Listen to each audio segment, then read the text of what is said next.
Buenos días con todos y todas. Mafi Villalba desde Ecuador. El hijo pródigo es lo que vamos a aprender hoy. Hay dos hijos, ¿no es cierto? Este señor tiene dos hijos, el mayor y el menor. Y el día de hoy vamos a hablar sobre el que se fue de la casa del padre. Pero la próxima semana vamos a aprender sobre el que se quedó, porque hay dos condiciones espirituales. Vamos a aprender hoy con la palabra del Señor. Primero, ¿en qué contexto habló el Señor estas parábolas? ¿A quién estaba hablando? La palabra del Señor dice en Lucas 15:1, muchos recaudadores de impuestos y pecadores se acercaban a Jesús para oírlo. De modo que los fariseos y los maestros de la ley se pusieron a murmurar. Este hombre recibe a los pecadores y come con ellos. Es decir, que Jesús hablaba a dos grupos al mismo tiempo. Estaba hablando a los pecadores arrepentidos que se acercaban y por otro lado, estaba hablando a los fariseos y escribas que criticaban. La parábola del hijo pródigo el Señor les está hablando a todos los fariseos, básicamente a todos los que estaban criticando. Por eso en este capítulo Jesús cuenta 3 parábolas seguidas. Si es que tú vas a Lucas 15, en todo el capítulo el Señor habla sobre la oveja perdida, habla sobre la moneda perdida y después termina con la parábola del hijo pródigo. Empezamos con Lucas 15. Les voy a leer toda la parábola de Lucas 15, 11 al 32 y luego la vamos a ir desmenuzando prácticamente de versículo en versículo. Jesús añadió, cierto hombre tenía 2 hijos, y el menor de ellos le dijo al padre, Padre, dame la parte de la herencia que me corresponde. Y él le repartió sus bienes. No muchos días después, el hijo menor, juntándolo todo, partió a un país lejano y allí malgastó su hacienda, viviendo perdidamente.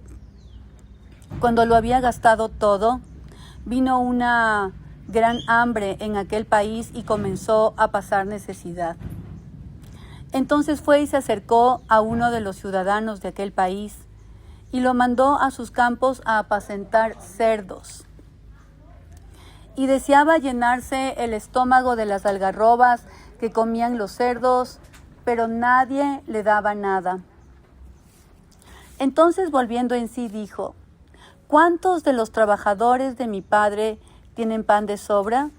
Pero yo aquí perezco de hambre. Me levantaré e iré a mi padre y le diré, Padre, he pecado contra el cielo y ante ti. Ya no soy digno de ser llamado hijo tuyo. Hazme como uno de tus trabajadores. Se levantó, fue a la casa de su padre, y cuando todavía estaba lejos, su padre lo vio y sintió compasión por él y corrió y se echó sobre su cuello y lo besó. Y el hijo le dijo, Padre, he pecado contra el cielo y ante ti, ya no soy digno de ser llamado hijo tuyo.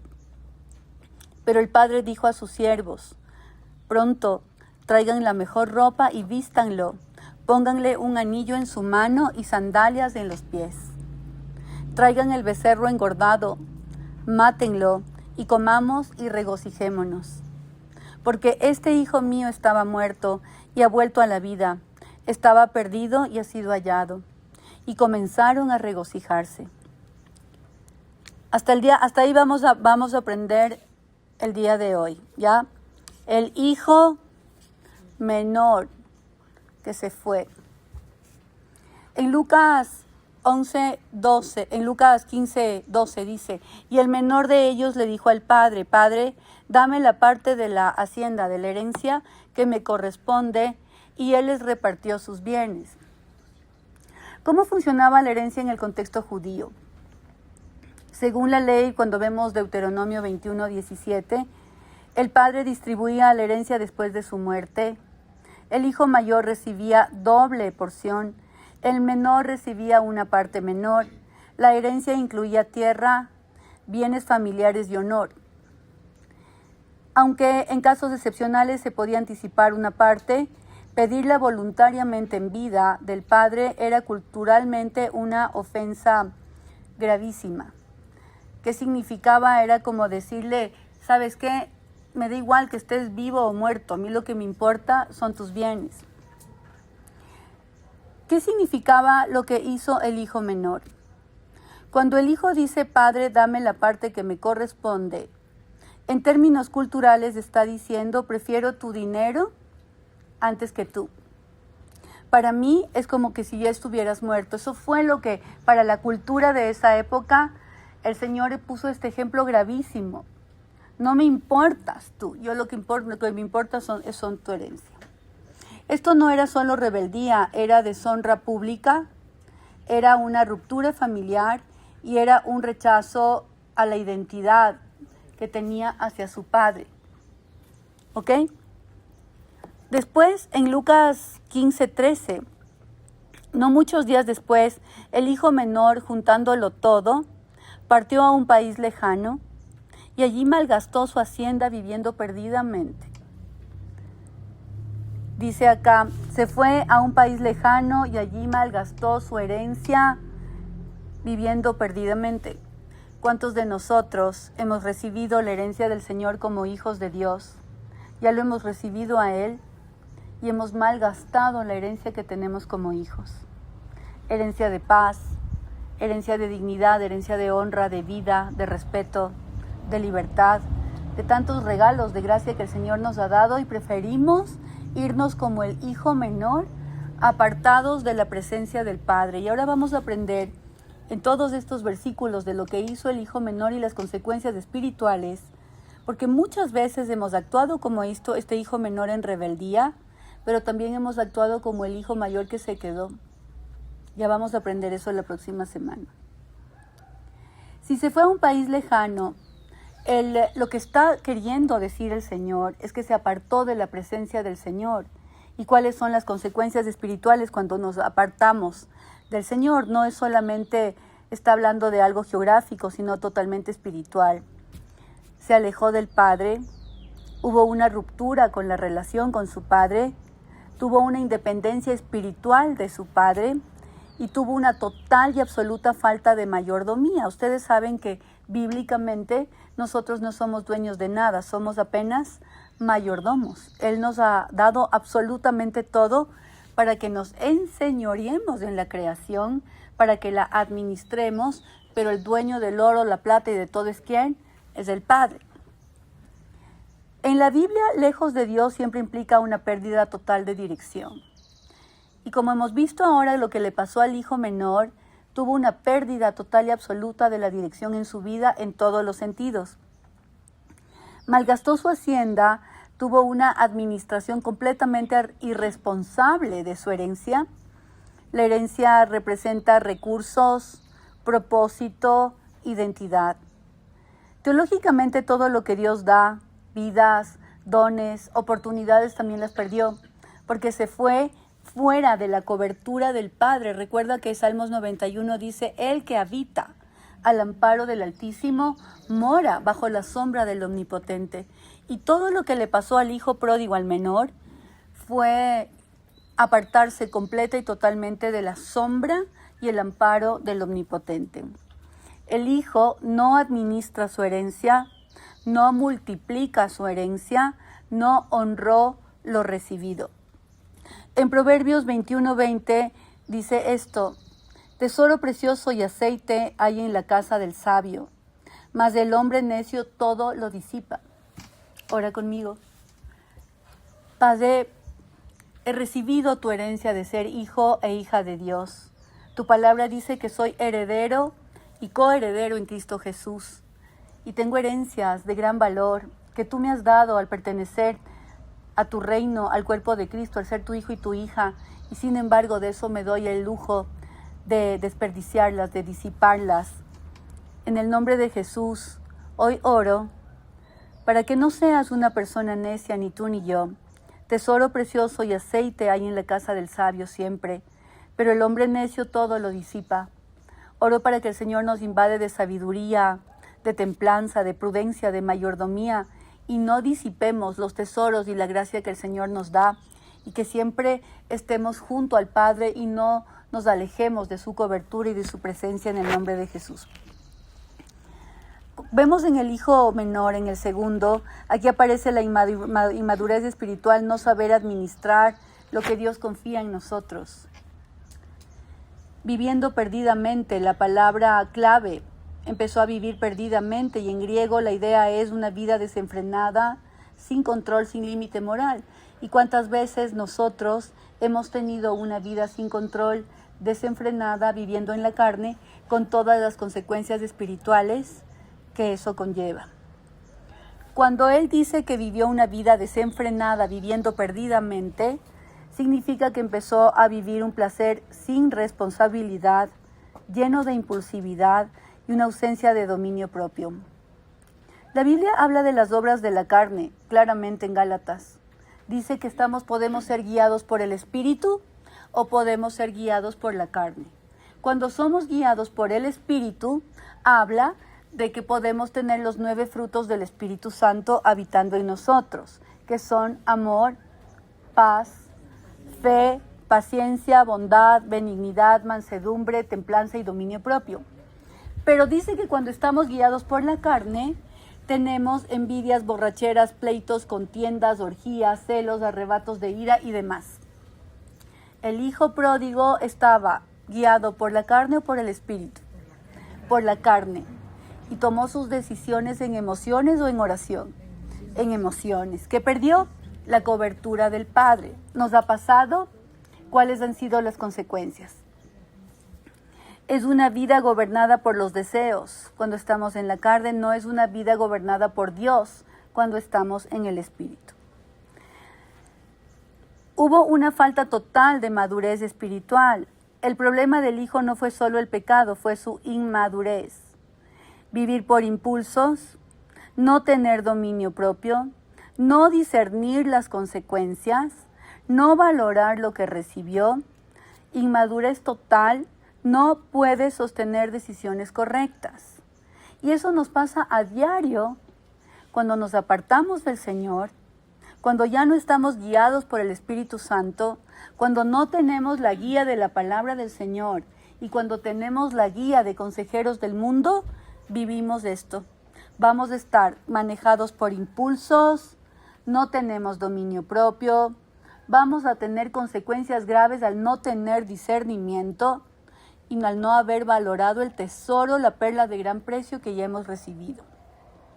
La falta de dominio propio que tuvo el hijo pródigo, el menor, en Proverbios 25-28 dice esto: como ciudad sin muro es el hombre sin dominio propio. Como ciudad sin muro y sin defensas es el hombre que no sabe gobernarse, dice otra versión. ¿Y cuántas veces hemos sido como esa ciudad sin muro? ¿Y cuántas veces hemos tenido la actitud del hijo pródigo que se va, se desboca, hace lo que quiere, emocional, impulsivo, con consecuencias terribles? Los deseos que lo gobernaron, en Santiago 1:14-15. Sino que cada uno es tentado cuando de su propia concupiscencia es atraído y seducido. Entonces la concupiscencia, después de que ha concebido, da a luz el pecado, y el pecado, siendo consumado, da a luz la muerte. El hijo no fue forzado, fue arrastrado por su propio deseo carnal. Eso es la concupiscencia. Concupiscencia es una palabra que viene del griego epitimia, que significa deseo intenso, anhelo fuerte y apetito interno. ¿Qué tipo de apetitos estás teniendo en tu interior? El apetito que estás teniendo es de oración, es de bien, es de amor, es de obediencia, es de buscar santidad, es de honrar a Dios. ¿O el apetito interno que estás teniendo satisface tus concupiscencias? ¿Qué le pasó al hijo pródigo? Él dio rienda suelta a su concupiscencia. Y te vuelvo a leer lo que dice la Escritura. Sino que cada uno es tentado, no dice por Satanás, dice que cuando de su propia concupiscencia, de lo que hay adentro, es atraído y seducido. Por eso es que la Escritura en Romanos del apóstol Pablo dice: hagan morir su carne. A nosotros nos toca hacer morir nuestra concupiscencia, los deseos que nos llevan al pecado, para que podamos ser guiados por el Espíritu. Ora conmigo. Todavía sigo siendo tentado y tentada por mi propia concupiscencia, y todavía sigo siendo atraído y atraída y seducida. Yo no quiero que esa concupiscencia que hay en mí, después de que haya concebido, dé a luz el pecado, y que el pecado, siendo consumado, me lleve a la muerte, Señor, a una muerte espiritual y apartarme de ti. Hoy, en el nombre de Jesús, como dice Romanos, decido matar mi carne y todo lo que me está llevando al pecado, para que ya no pueda ser esclavo del pecado, sino esclavo de Cristo y un siervo y una sierva de Cristo, en el nombre de Jesús. Recuerda que el Hijo no fue forzado a irse, Él se fue por su total voluntad, y ahí es cuando ejerce el libre albedrío, ¿verdad? Todo lo que implica estar fuera de la cobertura del Padre. En Lucas 15:13 no solo describe el pecado, sino que describe el proceso de la caída. Mira lo que pasa cuando nos apartamos del Señor.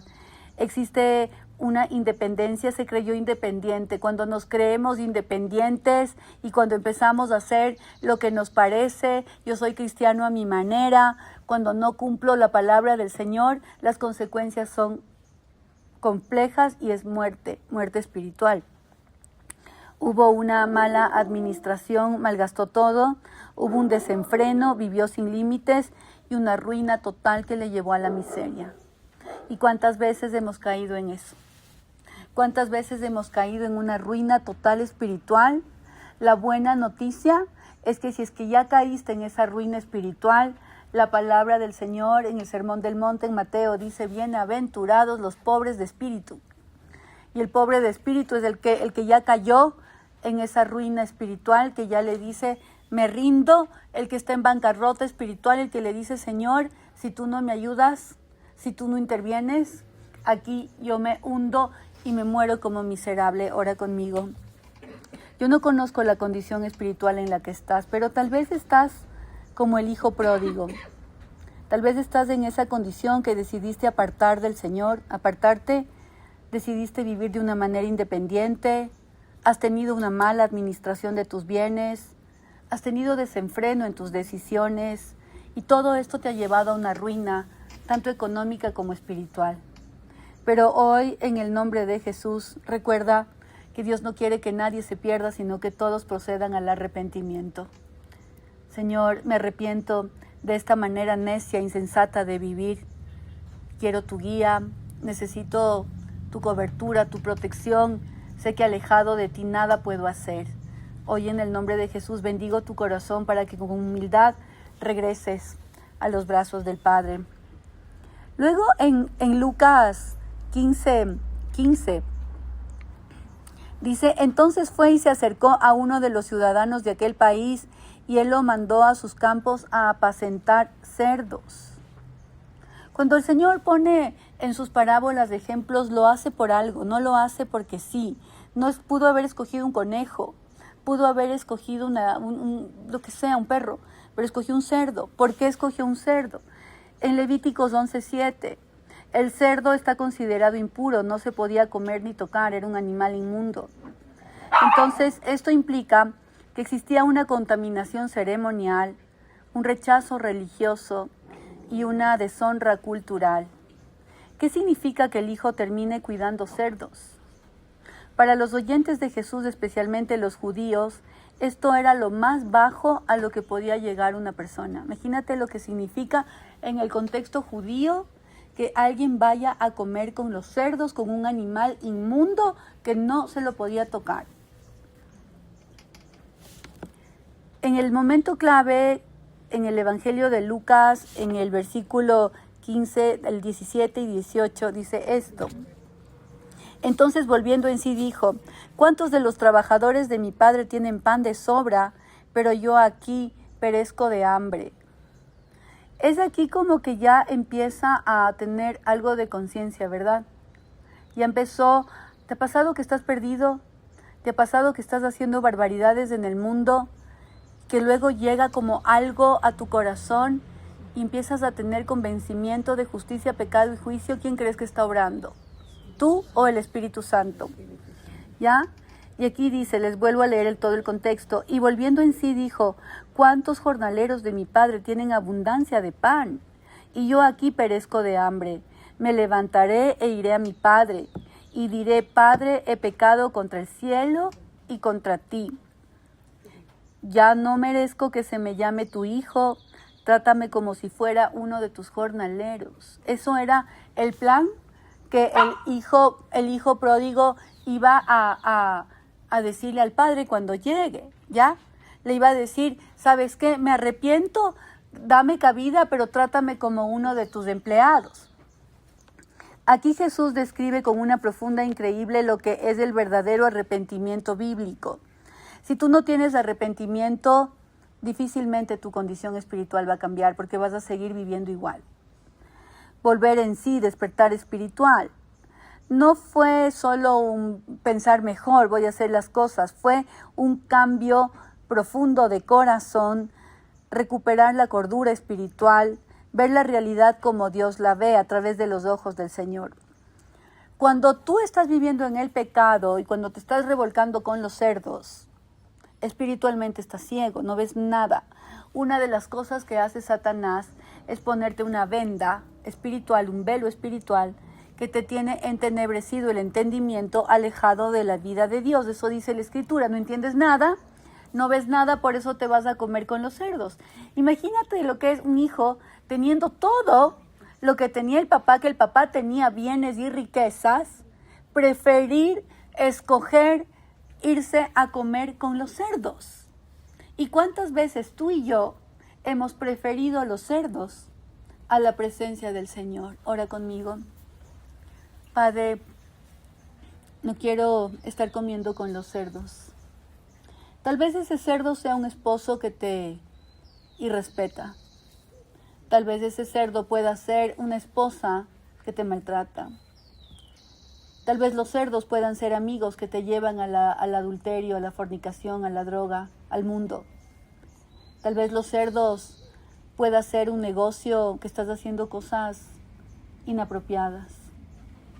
Tal vez los cerdos pueda ser la mentira, la injusticia, la vanidad, la idolatría. ¿Cuántos cerdos tenemos tú y yo en nuestro corazón todavía?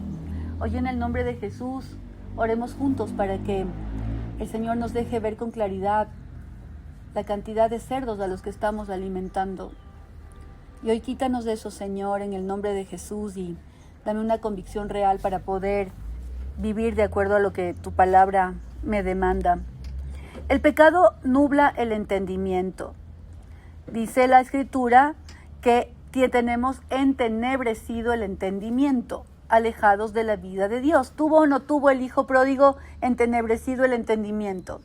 ¿Has tenido tú y yo el entendimiento entenebrecido? También. ¿Quién te quita el entendimiento? ¿Quién te renueva la mente?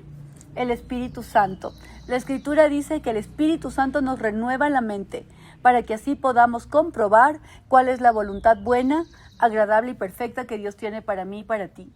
Mientras yo siga con la mente entenebrecida, no voy a poder entender nada y no voy a poder ver nada y voy a seguir comiendo con los cerdos. Cuando dice me levantaré, ya fue una decisión ¿de dónde? Interna. Ya empezó el Espíritu Santo a obrar ¿en dónde? En el corazón del hijo pródigo. El arrepentimiento no es solo un sentir, es decidir cambiar de acción desde adentro, cambiar de dirección, un arrepentimiento genuino ¿ante quién? Ante Dios. Él tuvo, porque dice me arrepentiré ante el cielo y ante ti. Entonces ya se arrepintió ante Dios y ante el Padre, ¿ok? En griego significa metanoia, que es un cambio de mente, es un cambio de rumbo. Ora al Señor, dame metanoia. Dame metanoia, Señor. Haz que yo tenga un cambio total. Si te estabas yendo para el sur, ahora te tienes que ir para el norte. Totalmente opuesto, cambio, completamente, nueva vida. En la Biblia, cuando nos dice el Señor, arrepiéntanse y conviértanse. Conviértanse. No solamente hay que arrepentirse, hay que convertirse. ¿Quién te ayuda a convertirte? ¿Quién te ayuda a tener una nueva vida? El Espíritu Santo. Ok. Cuando dice he pecado, ya existió una confesión sincera. El Hijo ya reconoce su pecado, que fue contra Dios, porque dice el cielo, y contra el Padre. Y seguramente el Espíritu Santo ya le dio esta convicción de que tenemos que honrar a Padre y Madre. Es el primer mandamiento con promesa para que todo nos vaya bien. Ok.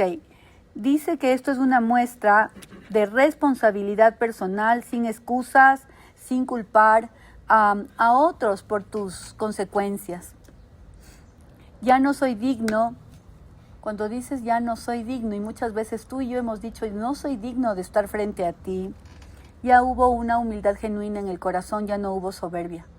Ya empezaste a actuar con humildad. Cuando ya te das cuenta de la barbarie que estás haciendo comiendo con los cerdos, es porque el Señor ya te está dando un corazón humilde y no soberbio. Cuando somos soberbios no somos capaces de ver que estamos comiendo con los cerdos. ¿Está bien? Todo el mundo lo hace, entonces yo también, y vivo amoldado y amoldada al mundo y participando de todo lo que hay en el mundo con los cerdos. Pero cuando ya dejas de comer con los cerdos, cuando ya encontraste la perla de gran precio, cuando ya dejaste todo y vendiste todo lo que tenías con tal de quedarte con la perla, no hay manera espiritual de que vuelvas a comer con los cerdos, de que te vuelvas a manchar, a contaminar con todo lo que hay en el mundo. Ora conmigo. Padre, tu palabra dice que quien ama al mundo y las cosas de este mundo se constituyen enemigo de Dios. Y yo ya no quiero tener amistad con nada de lo que me aleje de ti, Señor. Hay tanto cerdo dentro de mí, hay tanto alimento impuro dentro de mí, y yo quiero seguir alimentarme solamente de tu presencia, de tu santidad, de tu pureza. Te doy la autorización para que quites todo, absolutamente todo lo impuro que habita todavía dentro de mí, y que esa concupiscencia que me lleva a pecar se pudra hoy en el nombre de Jesús con el poder de la sangre de Cristo. El hijo pródigo lo que hizo es tener una renuncia a su orgullo, a su autojustificación y un montón de exigencias. Empezó a postrarse de verdad. La Biblia dice que Dios resiste a los soberbios, pero da gracia a los humildes. Y cuando no aceptamos nuestros errores, vivimos en la condición de los hijos pródigos. Cuando aceptamos nuestros errores, dejamos de comer con los cerdos y volvemos al corazón del Padre. ¿Qué significa volver al Padre? Volver al Padre es la mejor decisión que podemos tener. Alejados de Él, nada podemos hacer. Cuando lo hacemos, ya se da una restauración relacional de hijo y padre. El arrepentimiento verdadero siempre tiene una dirección. Volver a Dios no solo es dejar el pecado, es dejar de hacer lo malo, sino que es volver a la relación íntima con Él. El arrepentimiento del hijo pródigo nos muestra un patrón bíblico completo. Él tuvo convicción primero de pecado, volvió en sí, porque dice la Escritura, volvió en sí. Tuvo una decisión, me levantaré. Tuvo una confesión, he pecado. Tuvo la humildad al decir, no soy digno. Y tuvo una dirección de parte del Señor, que le iré a mi Padre. ¿Verdad? Qué hermoso es que tú y yo, y vamos a orar todos juntos, para que el Espíritu Santo el día de hoy te dé a ti y a mí convicción, decisión, confesión, humildad y dirección. Ora conmigo. Necesito tener tu convicción, Señor, para volver en sí, para volver en mí y darme cuenta de toda la manera necia que sigo viviendo. Tengo la decisión a través de tu poder y tu fuerza y tu gracia de levantarme y de correr a tus brazos. Confieso mi pecado, ya no lo quiero encubrir.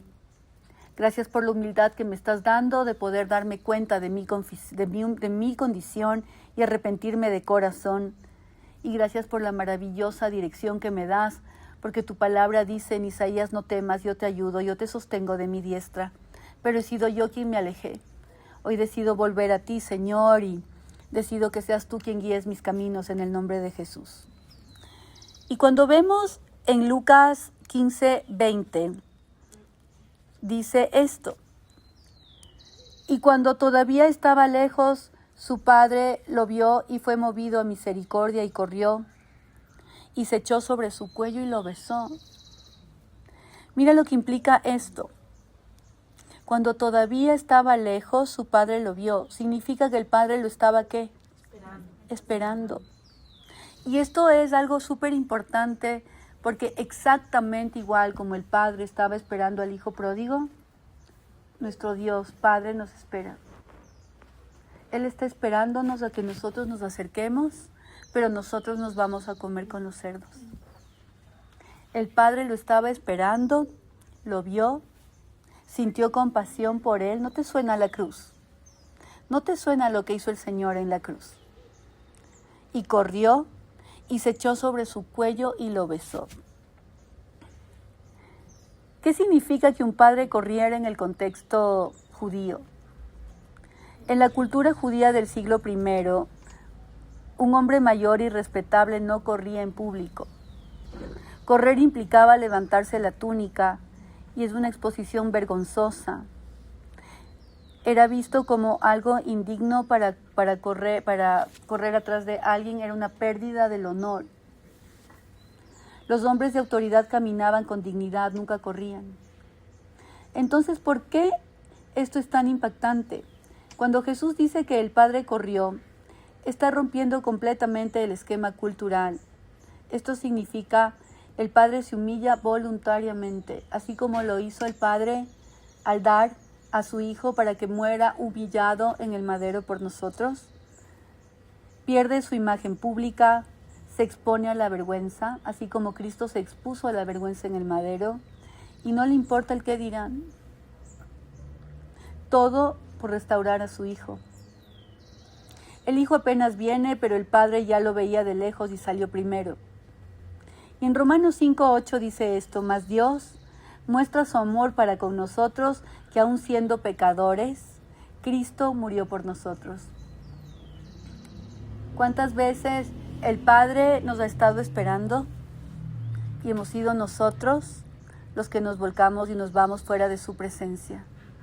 Pero hoy, en el nombre de Jesús, que este mensaje sirva para que vuelvas al Padre y para que decidas no quedarte un segundo sin su cobertura, su protección y su seguridad. Ora conmigo.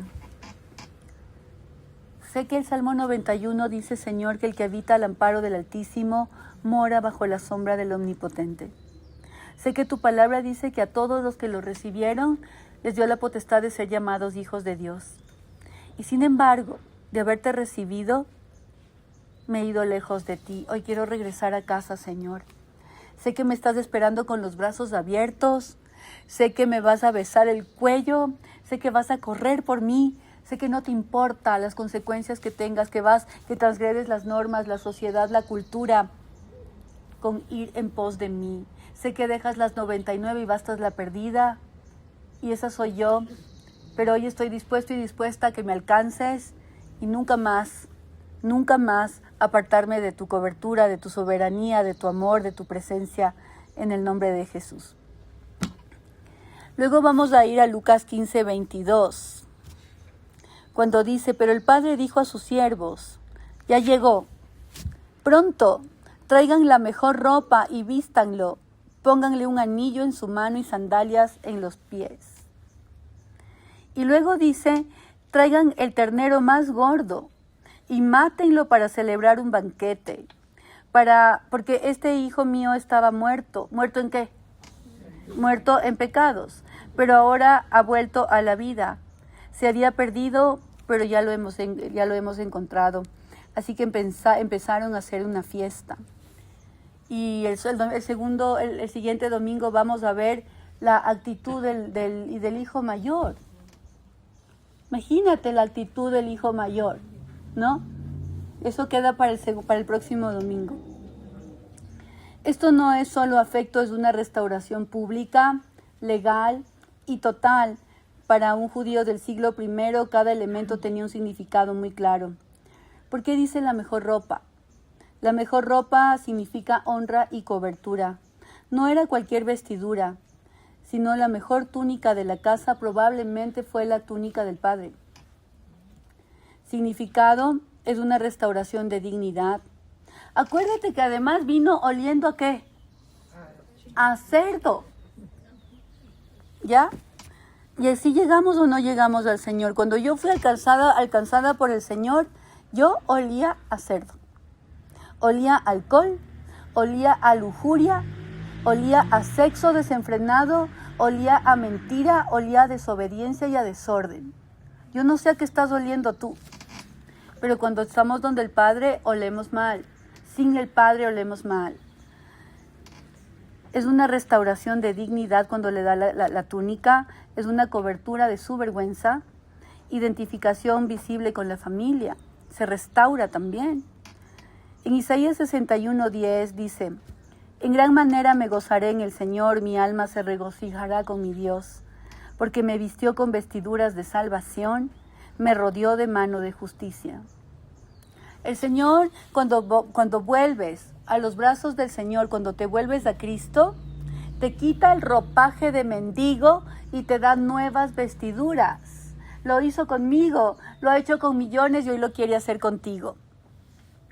En Efesios 4:22 al 24, con respecto a la vida que antes llevaban, se les enseñó que debían quitarse el ropaje de la vieja naturaleza, la cual está corrompida por los deseos engañosos, ser renovados en la actitud de su mente y ponerse el ropaje de la nueva naturaleza creada a imagen de Dios en verdadera justicia y santidad.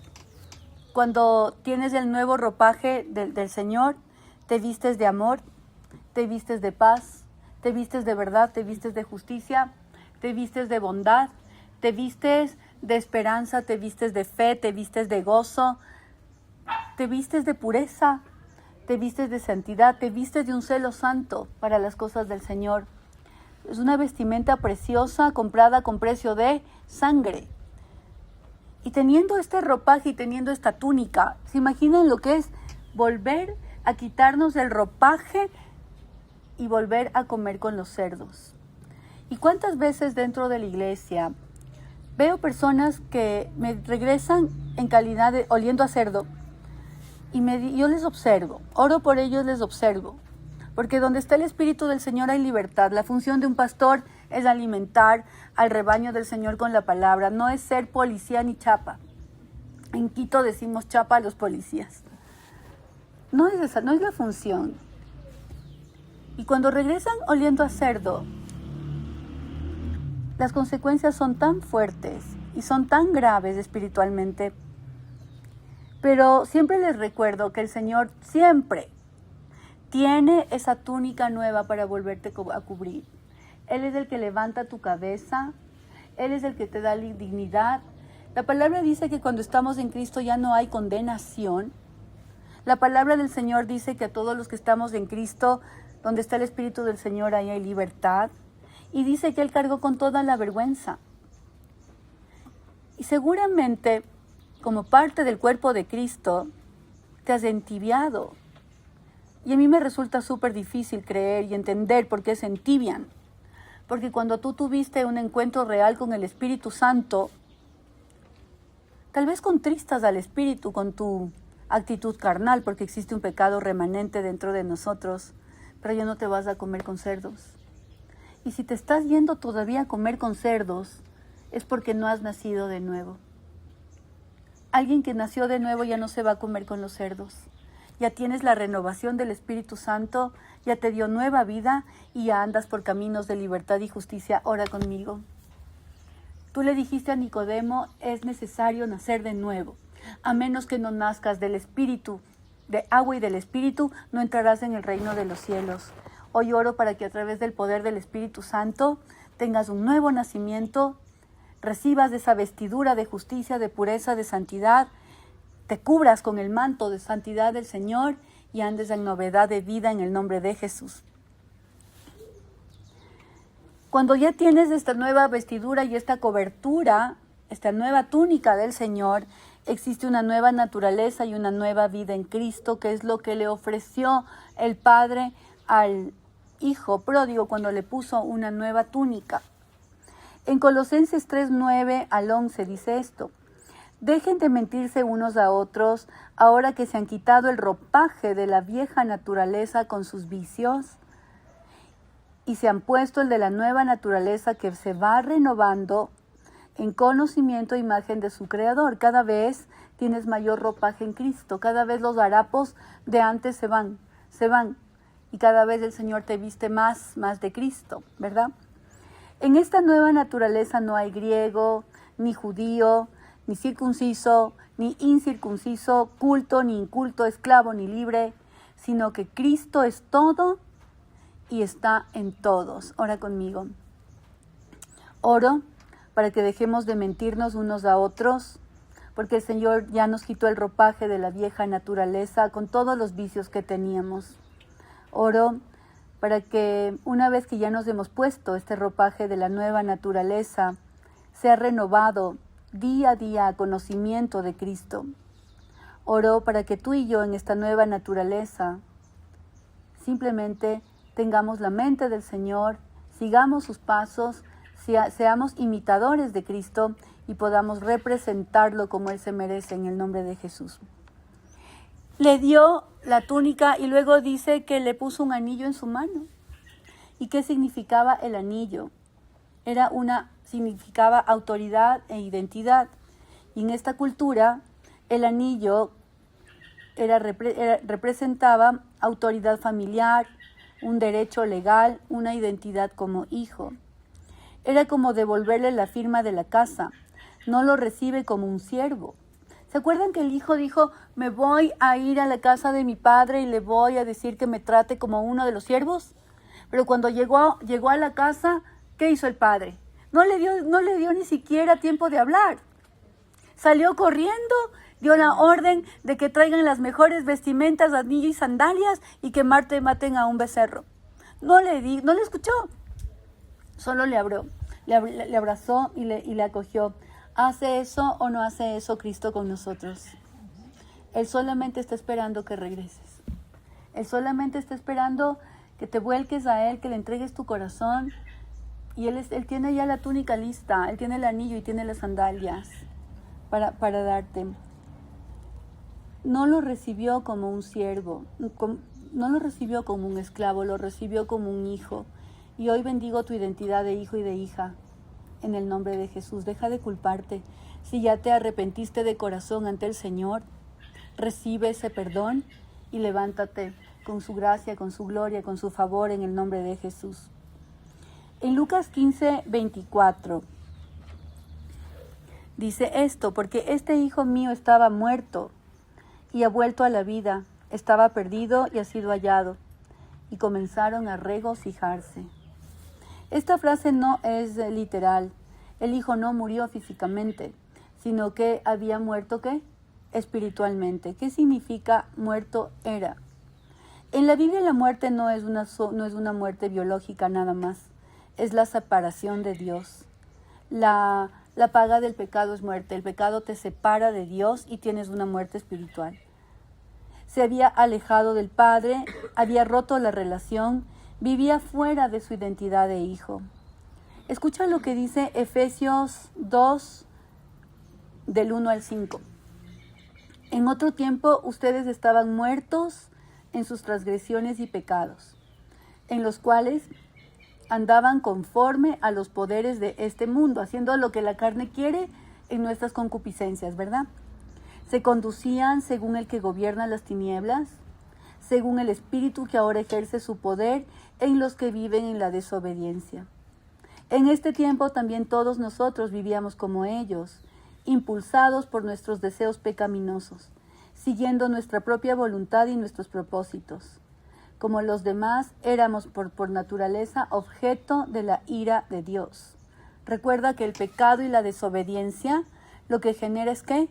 La ira de Dios. Pero Dios, amo los peros en la Biblia, pero Dios, que es rico en misericordia, por su gran amor por nosotros, nos dio vida con Cristo. Aun cuando estábamos muertos en pecados, por gracia ustedes han sido salvados. Y esta parábola del hijo pródigo que el Señor Jesús habló a los publicanos y a los fariseos, que eran los conocedores de la ley, que eran los que después le mandaron a matar, que no tenían entendimiento de lo que es gracia, sino juzgamiento, les dice, lo que hace el Señor es sacarle al hijo pródigo de la muerte y darle vida bajo la cobertura del Padre. Ora conmigo. Padre, en muchas de las circunstancias de mi vida he sido el hijo menor. He sido rebelde, he sido desobediente, he sido necia y necio. He tenido el entendimiento entenebrecido, me he alejado tantas veces de tu palabra, de tus principios, y sin duda alguna he tenido que pagar un precio muy fuerte, muy grande. Pero hoy en el nombre de Jesús, ahora entiendo lo que significa tu palabra. Cuando hablabas de esta enseñanza, tanto a publicanos como a los fariseos, sobre todo a ellos, tanta ley, tanto juzgamiento y tan poco espíritu. Hoy en el nombre de Jesús te bendigo con mucha humildad. Te bendigo para que tengas la identidad de hijo de Dios y que como hijo e hija regreses a casa, para que disfrutes de esta nueva naturaleza, para que recibas esta restauración de dignidad que el Señor te quiere dar, para que el Señor cubra toda la vergüenza que estás teniendo, para que puedas tener una restauración espiritual también en tu familia y puedas ser sal y luz, y todos puedan ver las obras buenas del Señor en ti. Hoy en el nombre de Jesús queremos pedirte, Señor, que nos cubras con esa túnica preciosa, limpia, pura, santa. Recibimos ese anillo como linaje escogido, como nación santa, como pueblo adquirido. Recibimos esas sandalias, porque el esclavo no usaba sandalias en la época de los judíos. Cuando hablaba el Señor, los esclavos no tenían calzado. Hoy recibo tus sandalias. Y hoy recibo el calzado del Evangelio de la paz, para ser un pacificador a todo lugar que vaya en el nombre de Jesús. Que mis pies lleven bien y no mal. No quiero seguir teniendo pies presurosos para ir al mal como tuvo el hijo pródigo, sino más bien pies santos, puros, que lleven el Evangelio, que lleven las buenas nuevas. Hoy recibo esa identidad preciosa porque decido volver a casa. Oro para que tus hijos vuelvan a la casa del Padre. Oro para que tu hogar vuelva a la casa del Padre. Oro para que nuestra nación, nuestros gobernantes, vuelvan a la casa del Padre. Recuerda que el Señor nos ha ungido y nos ha dado poder y autoridad para sacar a los prisioneros de sus cárceles espirituales y quitar las vendas a los ciegos. Y hoy en el nombre de Jesús oro para que todas las personas que están escuchando este mensaje dejen de ser ese hijo segundo que vivió de una manera pródiga, sin la cobertura del Señor, y que vuelvas a casa en el nombre de Jesús. Comparte este mensaje, comparte a todas las personas que el Señor te ponga en el corazón y esparce la buena semilla de la palabra en el nombre de Jesús.